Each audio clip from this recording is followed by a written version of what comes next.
Hoy quisiera llevarlos al centro donde radica realmente y cómo se llama ese Dios que se sienta en el trono de nuestro corazón. Y a partir de ahí, y voy a usar esta figura como que si fuera un pulpo, se sienta en el trono y sus tentáculos, sus brazos se extienden a lo largo y ancho de nuestra existencia.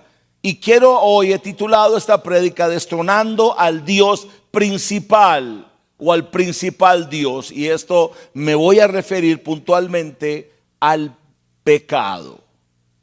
Al pecado. Es cuando el pecado se sienta en el corazón del ser humano y a partir de ahí ejerce control absoluto sobre la vida. Y hago un paréntesis aquí, si hay visitas hoy que están por primera vez, bienvenido. ¿Hay alguien que nos visita por primera vez? Ustedes, qué bendición. Bueno, gracias, qué honra tenerlos acá con nosotros. Muchas gracias. Bueno, hoy obviamente tenemos un buen grupo, pero hoy mucha gente está celebrando el Día del Padre. Hay otra persona, que Dios lo bendiga. Muchas gracias por estar con nosotros. Qué bendición. Aquí hay otra persona, que Dios los bendiga. Gracias. Dios sigue añadiendo a esta iglesia. La semana pasada le di la bienvenida a 36 personas nuevas en la iglesia. Qué bendición. Bueno es Dios por eso. Seguimos adelante. Entonces vamos a hablar acerca de esto que tiene que ver con el Dios principal. Vamos a entrarle al tema. Dice Romanos capítulo 6, versículo 23. Vea lo que dice Romanos 6, 23. Porque la paga del pecado, gracias por las luces, le agradezco muchísimo. Porque la paga del pecado es muerte, mientras que la dádiva de Dios es vida en Cristo Jesús nuestro Señor. Es necesario resaltar aquí una verdad. En esta mañana invitamos a la gente a encontrarse con Jesús, a recordar que la paga del pecado es muerte. El diablo le dice a usted: consuma ahora y pague después.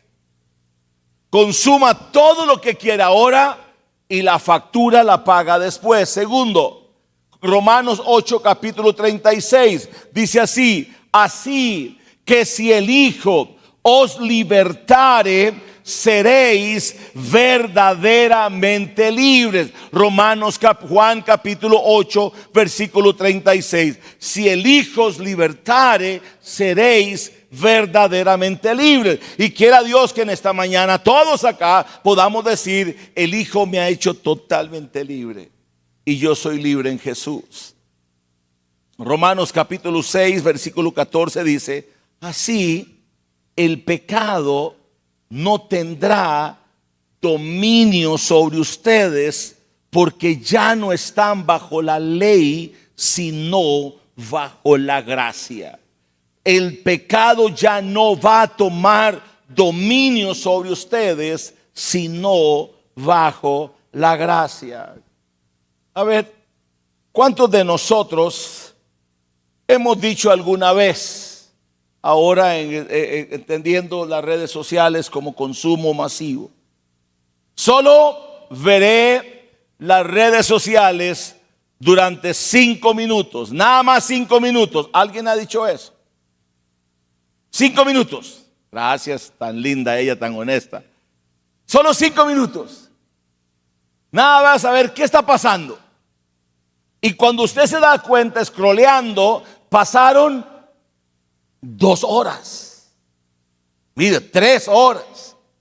De hecho, el teléfono inteligente ahora le dice a usted cuántas horas estuvo usted consumiendo el uso de los contenidos sociales, de redes sociales. La pregunta es: si usted dijo, le voy a entrar 5 minutos, y al final pasaron 2 o 3 horas scrolleando, mirando.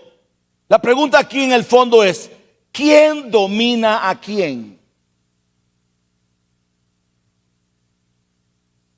¿Quién domina a quién? ¿Quién domina a quién? Nos gusta pensar que somos seres absolutamente libres. Y por supuesto que si yo lanzo la pregunta en esta mañana a ustedes, ¿es usted esclavo del pecado? ¿Es usted esclavo del pecado? ¿Es usted esclavo del pecado? Por supuesto que la gran mayoría posiblemente ya respondieron internamente, no, yo no soy esclavo del pecado, porque nos gusta pensar que somos seres absolutamente libres, pero en realidad es que a menudo somos esclavos de hábitos, conductas o deseos. A menudo somos esclavos de hábitos, conductas o deseos que prometieron hacernos felices o llenar vacíos, como hablaba la semana pasada. Detrás de cada ídolo secundario que inventamos o que intentamos adorar, sea el dinero, la fama, la aprobación, el control, la autosatisfacción, hay un común denominador, un monarca invisible y tirano que reclama la adoración y la absoluta obediencia, y eso se llama el pecado. El pecado. Entonces, en virtud de esto, la pregunta que yo le animo a usted a hacer, en un ejemplo tan básico y tan cotidiano, tan sencillo como es el uso del celular, si usted dijo 5 minutos y lleva 2 horas, aquí hay un fenómeno de fondo, hay una realidad de fondo. El teléfono te está dominando. El teléfono te está dominando. Y el pecado, en algún sentido, hace exactamente lo mismo o peor que esto. En esta serie hemos hablado de cómo destronar las deidades, pero hoy abordaremos el centro del problema. Porque puede que la semana pasada, de las anteriores, a usted le haya ayudado, como me dijeron tanta gente, me ayudó a entender que no era muy arrogante, entendí que era un materialista. Pastor, entendí que yo era de esos obstinados que decía, yo tengo que cambiar, pero no lo quiero hacer. Qué bueno, pero hay un centro, hay un epicentro, hay una raíz. Generalmente en las terapias y los abordajes que hago con familias, y vienen y me lanzan todos los problemas, las consecuencias, que se tiraron los platos, que se gritaron de todo, en fin, lo que sea.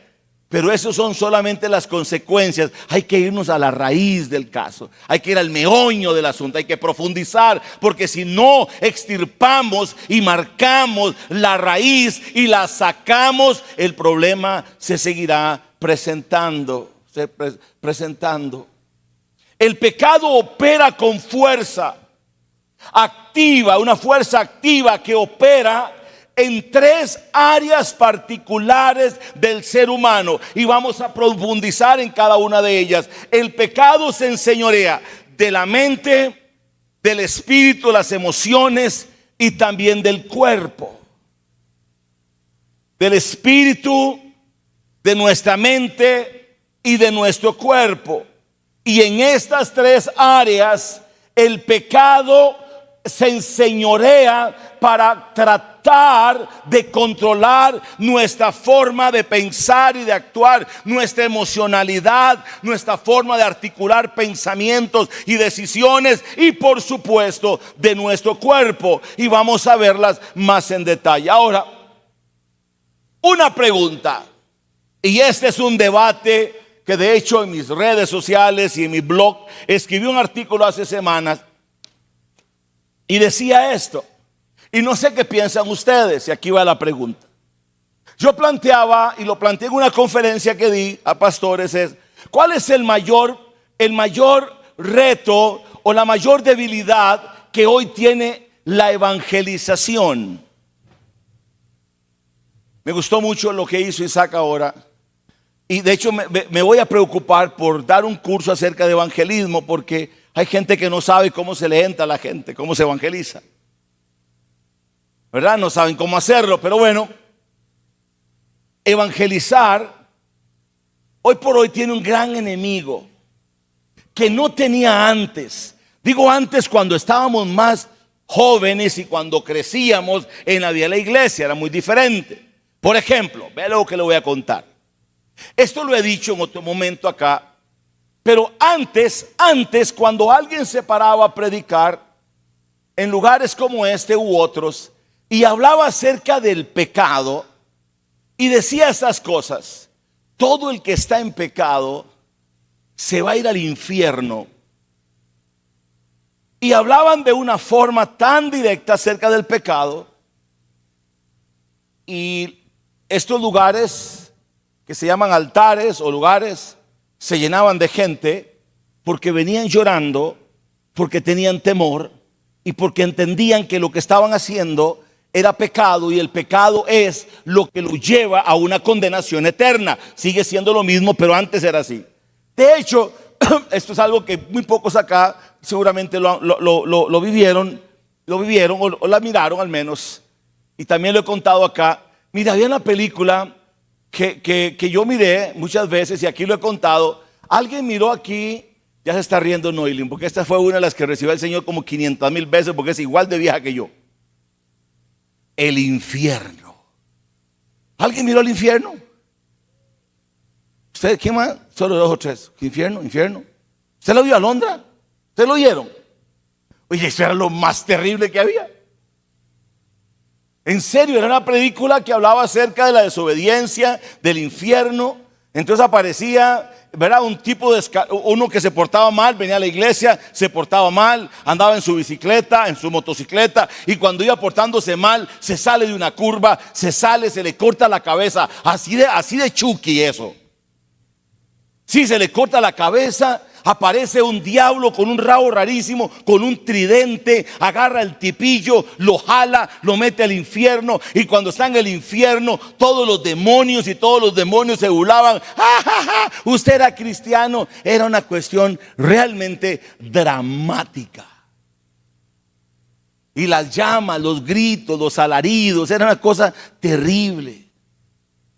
Ahí se miraba en ese lugar el dragón de Saprissa, ese que estaba ahí también castigando a la gente. Vean, y ¿sabe qué pasaba al final? Al final de la película, esto yo lo viví.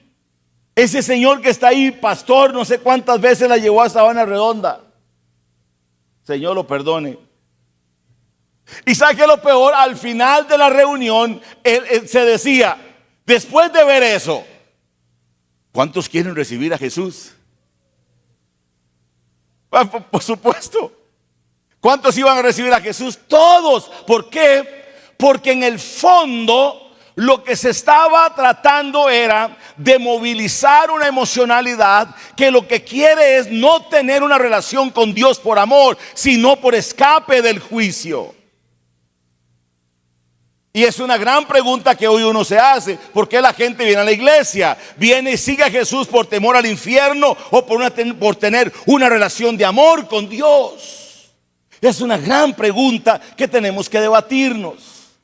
Ahora bien, decía entonces que hoy el gran problema que tiene la evangelización hoy, y esta iglesia como cualquier otra, es que hoy no sabemos definir qué es pecado.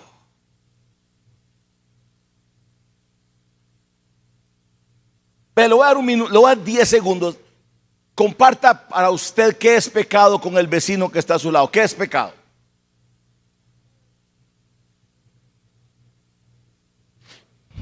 ¿Qué es pecado?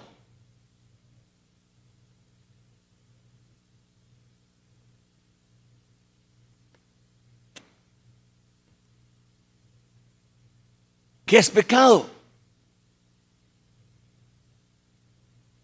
¿Están conmigo? ¿Qué es pecado? Por aquí escuché a alguien decir, pecado es todo lo que va en contra de la palabra de Dios. ¿Fue lo que usted dijo? De la palabra de Dios. Esa es muy fácil.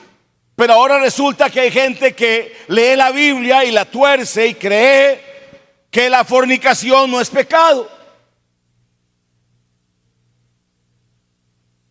Hoy resulta que hay cosas a la libre que cada quien determina si es pecado, de acuerdo a como quiere, se llama el relativismo. Hoy todo no todo es pecado para algunos. Pero me voy a atrever, y esto lo hablo con profundo conocimiento teológico, me voy a atrever a hacer señalamientos porque efectivamente, más allá de lo que hoy esta sociedad que toda a una le ha dado la espalda a Dios intencionalmente, sistemáticamente, programáticamente, sí existe una verdad transversal de Génesis y Apocalipsis que establece qué es pecado. Allá como la gente quiera pintarla, allá como la gente quiera darle vuelta a las cosas. Para eso voy a entrar, y aquí me obliga mi formación teológica, pero a usted le va a ayudar a aprender esto. En teología, la doctrina del pecado, los que estudiamos la doctrina del pecado, la ciencia se llama amartiología. Diga conmigo, amartiología. Es como amarte, ¿verdad? No, es amartiología. La doctrina del pecado. Ahora vea esto. La primera palabra en griego, escuaripias, que está por ahí, amartía, vea lo que dice, significa. Vea lo que significa amartía en primer término de amartiología. Significa errar en el blanco. Qué interesante, aprendan porque aquí en Shalom por eso es que enseñamos Biblia. Errar en el blanco. Es la imagen de un arquero que dispara una flecha que no solamente da en el centro del objetivo, sino que toma, escuche esto, la dirección opuesta. Dios diseñó un propósito perfecto para cada uno de nosotros, pero el pecado nos ha hecho no dar en el blanco con nuestra forma de vivir. Amartía significa cuando usted toma la flecha y cambia de dirección. Cambia de dirección. La otra frase en hebreo relacionada a pecado tiene que ver con algo que se llama en hebreo pesá, con H, pesá, y significa rebelión o transgresión. Y aquí se pone más complicada la cosa, porque no se trata de un acto cometido por ignorancia. Cuando se habla de pesá, sinónimo de pecado, escuche esto, la definición es: no se trata de un acto cometido por ignorancia, es saber con claridad lo que es correcto y tomar una decisión consciente de cruzar la línea establecida por Dios. Es una traición voluntaria contra la soberanía del Creador. Me estoy dando a entender en esta parte un poco más compleja. Hamartía significa, de la etimología, la raíz de amartiología como pecado, significa no dar en el blanco. Es cuando usted tuerce sus decisiones, no a partir de lo que tienes que hacer, sino a partir de tu propia voluntad. 2, pesá significa cuando estoy consciente, y la semana pasada hablé de un Dios que se llama el Dios de la obstinación. ¿Recuerdan la semana pasada? El Dios de la obstinación. Si no, escuche la prédica, está ahí en YouTube. El Dios de la obstinación. Es decir, yo sé lo que tengo que hacer, sé que debo cambiar, sé que no debo mirar eso, sé que no debo tocar eso, sé que no puedo mandar ese mensaje, sé que no puedo alterar esa factura, sé que tengo que servir a Dios, sé que el pastor con lo que dice la Biblia o la Biblia a través del pastor es verdad, pero yo me siento más Dios que Dios, porque yo sé lo que es correcto para mí y no lo que la iglesia y la Biblia dicen. Pesá es una traición voluntaria contra la soberanía del Creador. Y cuando yo preparaba esta prédica, esta frase me ha hecho reflexionar muchísimo. A mí que intento y siempre predico de lo que intento vivir, es una traición voluntaria contra la soberanía de Dios. Es decirle, Dios, usted no sabe más que yo.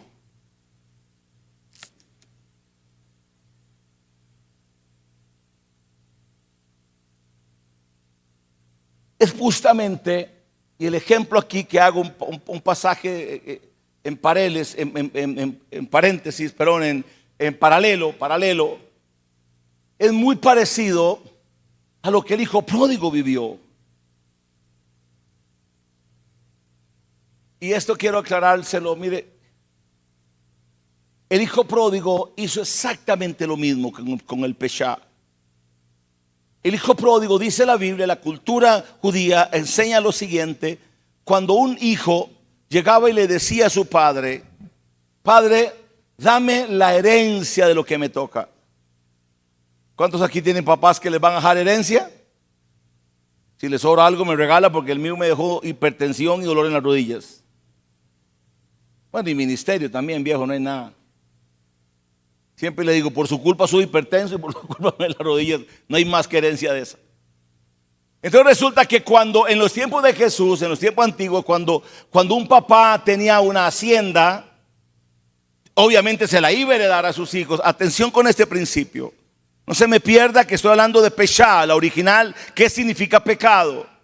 Es una traición a la voluntad de Dios, una traición a la voluntad del Creador. Entonces este hombre, este hijo, esperaba que su papá muriera para que lo heredara. Hasta que el papá muere, los hijos adquieren toda la herencia. Ahora resulta que cuando un hijo, atención con esto, cuando un hijo envida a su padre, le decía, Padre, necesito que me des mi herencia. Quiero lo que me pertenece, lo que es mío. Esto es un mensaje así, y hoy en el Día del Padre tiene resonancia. Era más o menos así. Era decirle, para mí, papá, a partir de ahora estás muerto y quiero que me des la panadería que me corresponde, le dice Jimena a usted. Es así. Cuando el hijo le dice al padre, quiero mi herencia, le está diciendo, técnicamente, a partir de hoy estás muerto para mí. A ver, papás, ¿cómo se sentiría usted? ¿Verdad que suena doloroso? Por supuesto. Quiero que me des la herencia, quiero que me des lo que me corresponde a mí. Eso fue una daga en el corazón del padre. En otro sentido, lo que este hijo está haciendo es una traición contra la soberanía de su padre. Está renunciando a sus derechos, los está adelantando y le está firmando el acta de defunción a su papá. Su papá le dice, si eso es lo que vos querés, toma lo que es tuyo. Se lo da.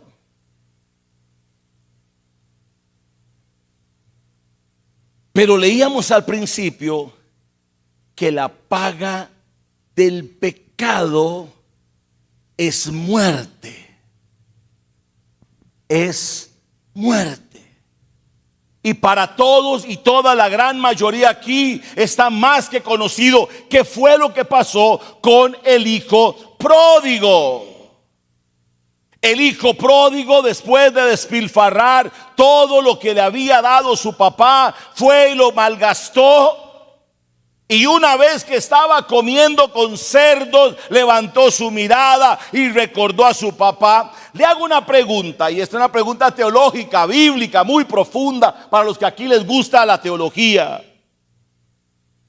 ¿Cuál es la diferencia entre la oveja número 100 y este hijo pródigo.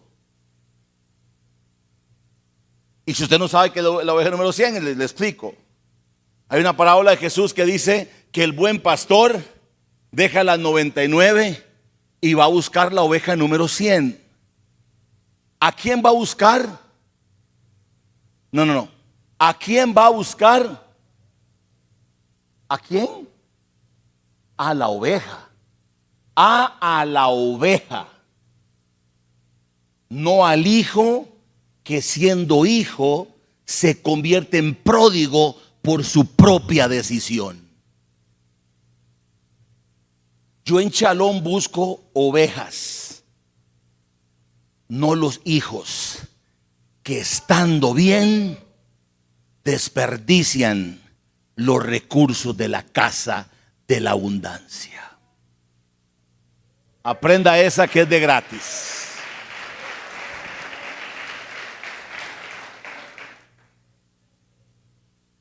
Él deja todas las 99 y se va a buscar la número 100. ¿Sabe por qué? Porque la oveja es débil, porque la oveja se desanima, porque la oveja es torpe, con todo respeto, es torpe, la oveja está débil.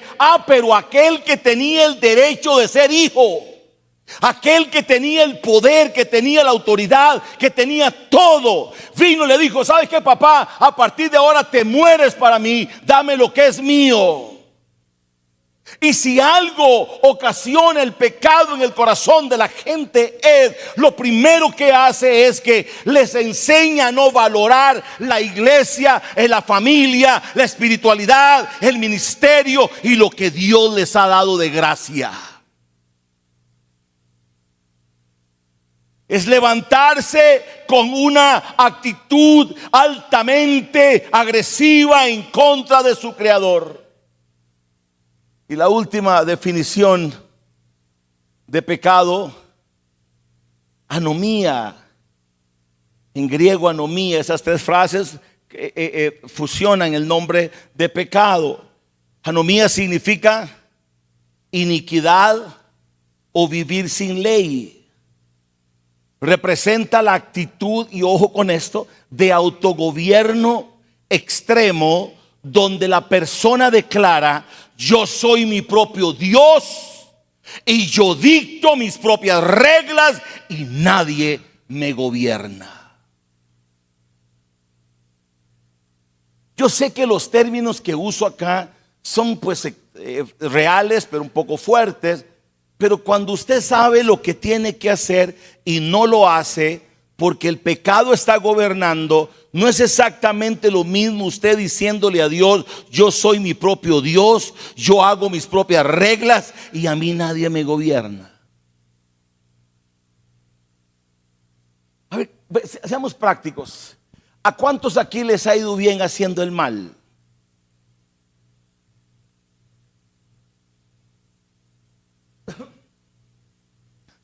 Yo recuerdo siendo un joven no casado, joven, y que me portaba mal y cosas, ¿no? Puede ser una palabra, pues no lo tome peyorativo, espero que nadie se ofenda. Pero para mí era como una maldición, aunque era una bendición, pero una paradoja en sí mismo, maldición y bendición, una cosa así media rara. Cuando yo quería hacer cosas y mi mamá me decía: cuidado, porque Dios lo ve. A alguien más la mamá, el Señor la usó así. Yo no sé si... ¿Cuándo nos sale bien el pecado? Alguien dice por ahí: es que ya ni para pecar servimos. No, en serio. Es más, haga la prueba si quiere, pórtese mal. Mire, usted puede ocultarlo un año, medio año, 3 meses, pero que sale, sale. Y puede que esté sentado aquí diciendo: no ha salido nada mal. Bueno, dele gracias a Dios que no ha salido, pero va a salir. Porque la paga del pecado es muerte. Es esta arrogancia, estamos definiendo el pecado, esta arrogancia de decir: Dios, yo soy mi propio Dios, yo dicto mis propias reglas y conmigo nadie se mete. Conmigo nadie se mete. Papá, si usted tiene un hijo que se quiere portar mal y quiere hacer lo que le da la gana, posiblemente su hijo necesita ser hijo pródigo. Y no llore. Entendí a alguien esta semana que me dijo algo muy doloroso que está pasando. Esta persona ha hecho todo lo posible, todo lo posible. Es más, yo no sé si alguien haya llegado al nivel de humillación tan grande de esta persona por tratar de conciliar una de las partes. Y al final, llegando, yo preparando todo esto, pensando en el hijo pródigo, le dije, déjelo. Hay gente que necesita, lo voy a decir así, ¿está bien? Así. Necesita comer con chanchos para que aprendan a valorar el arrocito, los frijoles, el huevito duro de la casa. El problema es que la curva de aprendizaje, nadie sabe las consecuencias que pueden haber. Un embarazo, una enfermedad. ¿Vieron ustedes el índice de enfermedades sexuales que hay dentro de 12 a 16? Alguien, pues yo porque soy un tipo que me educo para ustedes, pero se dieron cuenta que el Ministerio de Salud está asustado por ver la cantidad de sífilis, gonorrea y la otra no recuerdo. En adolescentes entre 12 a 15 años y en su mayoría en transfusiones sexuales dadas dentro de las instituciones escolares, colegiales o fuera. Si usted y yo pudiéramos usar toda la experiencia que hemos tenido y ponerla en rendida a los pies de Jesús y decir, realmente es que el pecado, cada vez que yo le he dado lugar, cada vez que he permitido que domine una de las áreas de mi vida, no me ha ido bien. Es que ha afectado absolutamente todo lo mío. El pecado es como un señor, un gobernante tirano. La Biblia no define el pecado únicamente como una mala acción aislada, sino como un amo que ejerce dominio legal y espiritual sobre el ser humano. Y escuche el término que usé con toda intencionalidad: el que vive en pecado le da un derecho legal al pecado de dominar el 100% de su vida. Es como firmar un acta. De hecho, si tengo tiempo, terminaré con eso. Cada vez que el pecado se enseñorea sobre usted, usted le firma un acta y le está diciendo a Satanás: te entrego el dominio de mi vida, de mi familia y de lo que soy y de lo que tengo. Haga lo que le dé la gana con eso. Solo que somos tan ingenuos que no visualizamos esa acta, pero es verdad. Es una legalidad que le damos al pecado de tocar nuestra vida. Romanos capítulo 8, versículo 34 dice: ciertamente les aseguro, dice Juan, que todo el que peca es esclavo del pecado, respondió Jesús. Escuche esta frase: todo el que peca es esclavo del pecado. Romanos capítulo 6, versículo 16 dice: ¿acaso no saben que cuando se entregan a alguien para obedecerlo, son esclavos de aquel a quien obedecen? Este es un término y una conclusión profundamente escandalosa. El que comete pecado, y en esta mañana con mi voz en alto lo digo, si alguien está aquí en una situación de pecado, usted no es libre. Aunque pretenda caminar en libertad, el pecado te esclaviza y eres sencillamente un títere más del pecado. Del pecado. El pecado opera bajo la dinámica de un secuestrador. Se disfraza de libertad, de independencia, de que usted lo merece, de que yo soy así, que soy allá, que soy asá, y al final te convierte en un títere. Por eso que en esta mañana quise hablar acerca del centro del pecado. ¿Dónde habita el centro del Dios? ¿Dónde está el Dios centrado? ¿Cuál es el Dios que gobierna toda la integralidad? ¿Por qué se manifiesta con los dioses que hablábamos la semana pasada? Porque todavía está heredado el Dios de pecado en nosotros. Y si alguien está pensando en esto, que posiblemente lo están haciendo, pastores, que la Biblia dice que el que dice que no es pecador, hacia Dios mentiroso. A ver, ¿de qué pecado estamos hablando ahí? No, porque a la luz de eso, cualquiera se acuesta con la fulana, con el sutano. Es que todos somos pecadores. Cuando la palabra habla de esto, habla acerca de la naturaleza pecaminosa que llevamos internamente. Porque todos aquí llevamos por la herencia de Adán la naturaleza pecaminosa, pero eso no significa que esta naturaleza yo le dé libertad de dominarme en todas las áreas de mi vida. Eso es muy diferente. Aterrizo tus pensamientos. El pecado domina el espíritu. En otro tiempo, dice Pablo en el libro de Efesios, en otro tiempo ustedes estaban muertos en sus transgresiones y pecados. Isaías 59:2 dice: son las iniquidades de ustedes las que los han separado de Dios. Si algo produce el pecado es una separación entre usted y Dios. Hay un filósofo de los 70, creo que nació 80, el Chavo del Ocho. Sí, decía: vuelve. Ayúdeme a terminar. Buenísimo, porque se va a aplicar un montón. Vuelve el perro arrepentido. A ver, vos, con el rabo partido. ¿Cómo es? Ellos se la saben todos. La pregunta aquí es esta, mire: ¿cuántos de nosotros no hemos vivido? Pero que no se ofenda a un religioso aquí porque yo saqué el Chavo del Ocho, porque usted lo ve en la casa. Vea, ¿cuántas veces hemos pecado y lo primero que sentimos es ese dolor por haberle fallado al Señor? ¿No es así?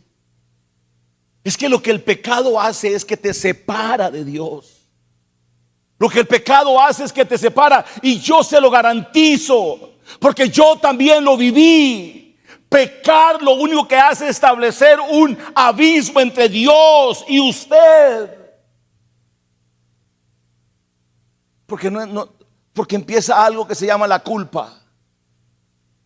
Para quien me diga a mí, bueno, puede que existe, también lo puedo razonar teológica y bíblicamente, pero porque hay gente que tiene el corazón de Faraón. Ve el corazón de Faraón. El corazón de Faraón se endureció. Y a pesar de que sabía, se endureció y ya no le dolía el pecado. Porque hay gente en la iglesia a veces que por más que pecan, ya no les duele el pecado. Su corazón está hecho una piedra. Yo espero que no haya nadie aquí así, porque el corazón endurecido. Pero para los que todavía tenemos al Espíritu Santo, pecar duele. Duele. Genera una separación. Ya no es lo mismo. No es la misma confianza. ¿Por qué? Porque ahí viene la culpa, viene el cuestionamiento. Porque estoy seguro que aquí los que en un momento dado pecamos, después del pecado que venía, y por favor no ubique el pecado, seguramente el pastor se acostó, no tiene que ver solamente con adulterio, fornicación, de muchas formas pecamos. Pero cuando venga esa voz, viene esa voz y te hace sentir ¿cómo? Si algo hace Satanás experto y lo hace muy bien, cumple muy bien su responsabilidad, es que te hace pecar y luego te acusa. Y si no te acusa en lo público, te acusa en lo privado. Vea lo que hace Satanás, y por eso tenga mucho cuidado con jugar con el pecado. Porque el pecado tiene fases, y lo vemos en el libro de Jueces con Sansón. Y ya lo he explicado acá muchas veces. El pecado seduce. Me llama mucho la atención ahora. ¿Quiénes han visto partidos del mundial? ¿O no? ¿O también es pecado el mundial? Yo los que he podido me los he volado. Y una mujer se desmayó donde vio a Ronaldo. Ronaldo y yo, ¿qué es la diferencia? O sea, Ronaldo y su marido, Alondra, su marido, ¿qué es la diferencia? Cuadritos más, Ronaldo y Juan Carlos, ¿qué es la diferencia? Cuadritos más. Oye, pero es una cosa, hermano, es una cosa, ¿verdad? Es extasiosa. Vea, el pecado viene en esas fases. En primer lugar, atención conmigo, primero seduce. Diga conmigo, seduce. Más fuerte, seduce. Pero ¿sabe qué va a seducir? En esto tengo que, lástima el tiempo, pero hay algo que en pecado también se llama la concupiscencia. Es nuestra naturaleza el pecado. Todos tenemos una concupiscencia, algo que nos incita al pecado. Levante la mano aquí honestamente, y yo lo voy a hacer aquí delante de Dios. ¿Para cuántos una botella de whisky etiqueta azul nunca sería un problema? Un vinito, el vino más feo vino la suegra, pero más feo vino a quedarse. Ok, mira, puede que usted lo consuma, yo no sé, pero no es una tentación. A mí eso no es una tentación. Pero hay algo que sí lo tienta. Hay algo que sí. Y sabe que la mayor irresponsabilidad que tenemos frente a esto es no identificar lo que sí me seduce. Por eso es que la Biblia dice, qué bonito esta mañana, la Biblia dice, no ignoren las maquinaciones de Satanás. Porque si yo levanto la mano y digo aquí, a ver, ¿cuántas de ustedes ven bonito a Messi? Lo mejor del mundo, a como es de feo, de bueno. Pero si yo digo Ronaldo, ve el diablo como las usa. El punto aquí es, ¿sabe qué va a usar Satanás para usted? Lo que te seduce. Y vamos entrando en detalles más profundos, y es progresivo. No es de la noche a la mañana. Es muy difícil pensar que alguien encontró a alguien que hoy le sedujo y mañana terminó acostado con ella. No, con él es progresivo. ¿Sabe qué es mi recomendación? Ponga en amarillo las áreas que a usted lo seducen. Tenga el valor de hacerlo, hermano mío. Se lo digo como su pastor, yo sé dónde tengo mis luces amarillas, yo sé las cosas que no voy a exponerme. Primero seduce, luego viene la consumación del pecado, la seducción. ¿Y sabe qué es lo peor? Y si hubiera que hablar otra vez de eso, me encantaría seguir hablando de esto. ¿Sabe qué es lo peor? Que esta seducción generalmente se da en privado y en oculto. Porque si algo fue astuto Satanás, presten mucha atención porque estoy enseñándole teología muy buena, muy fina hoy. Si algo fue astuto Satanás, decirle a la mujer, a ustedes les dijeron que no comieran de eso que era prohibido. En el tanto usted diga es prohibido, se le despierta la concupiscencia que lleva adentro. Yo me fumé un puro de marihuana cuando tenía como 13 años. No me lo fumé. Me pegué una jalada en American Flower. Llegó un tipo que vivía allá abajo y me dijo, ¿usted quiere volar? Y yo, claro. Y me dice, tome un puchillo de marihuana, jálelo. Pero para que llegue tiene que jalarlo. Me salía humo hasta por los ojos para nunca más volver. Pero ¿cómo empezó? Seduciendo, tocando, afirmando, tocando áreas. Yo le digo en el nombre de Jesús, y con esto voy cerrando, tenga mucho cuidado con lo que usted guarda en privado. Ahora les invito, esposo y esposa, intercámbiense en celulares, suelten las claves, desencripten los mensajes. Papás, revisen el teléfono a sus hijas. Jimena, entrégueme su teléfono. ¿Sabe por qué? Porque el pecado tiene esa particularidad. Le gusta trabajar desde lo invisible, lo prohibido. ¿Y sabe qué es lo peor? Atención conmigo, ¿sabe qué es lo peor? Que le dice a usted, usted se la puede jugar. No es que usted es muy bueno. Usted se las sabe todas, usted se las sabe. Ya usted tiene experiencia, ya usted sabe cómo es eso. Seduce, luego viene la caída y en tercer lugar, termino con esto, después viene la exposición pública y la exhibición, porque eso fue lo que hizo con Sansón. Le sedujo, lo hizo pecar y luego vino la exhibición públicamente.